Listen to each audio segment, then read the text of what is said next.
Thank you for the invitation to discuss these things with you. My current perspective on the Black Lives Movement, I am very, very encouraged. I've waited since 1968 for this day, when I first got involved in the Civil Rights Movement, to see white people and black people on the forefront together protesting racism in this country. We've avoided this moment for so long. We have seen people in charge deny, obstruct, redirect, ignore, marginalize the issue of race.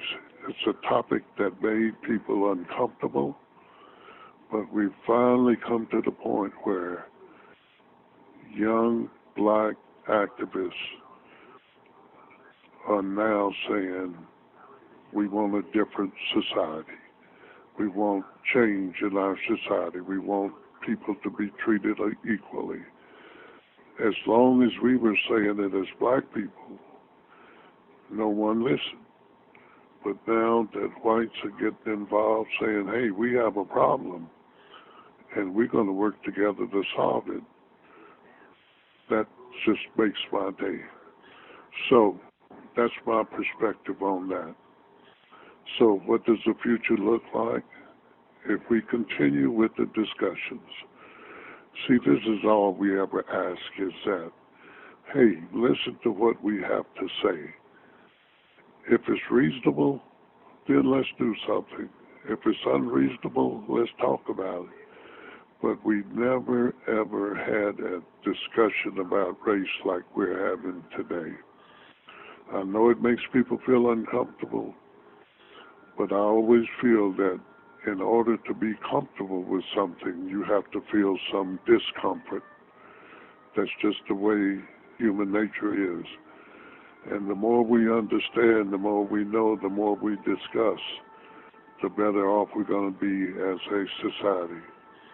What were your greatest challenges during the protests, the student protests? The greatest challenge was keeping them out of jail and being sure that the protest was in a way that if it came to it, I know many of them were willing to do what was necessary to get the point across, but a couple of them did get arrested, and my biggest challenge was finding a way to get them out and keep them out, and then to try to shape some clarity and some direction in terms of the issues and not let emotion overtake our ability to stay focused. So keeping them focused was a big challenge. It didn't pose a problem, but it was a concern that trying to find a balance between their interests and what was realistic in terms of the administration's response, and interpreted that back to both parties kind of as an intermediary person. So that was a big, big challenge because I was an administrator, an employee of the university, and so I had to walk a tightrope. And then to respond to student needs was a greater challenge as well. What are your feelings toward the rise of protests in Black Lives Matter? My initial feeling about that is that what a great time in our history. This is a moment that may never come around again, the opportunity to have open, legitimate discussions about racism. My observations about the future, well, I'm optimistic. You know, I've never felt this way before because we made little baby steps.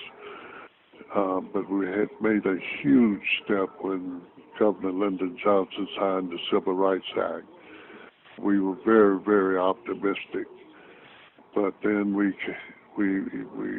see that the act was signed, but it was not enacted. And that is to say, racism continued, but we did make progress.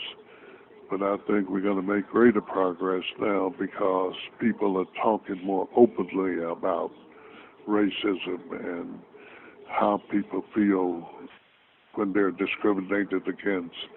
And that's being talked about. Maybe not accepted, but talked about. So we need to keep the discussions going. We need to keep the pressure on. We need to let people know that we're at a point in our history where this is not going to go away.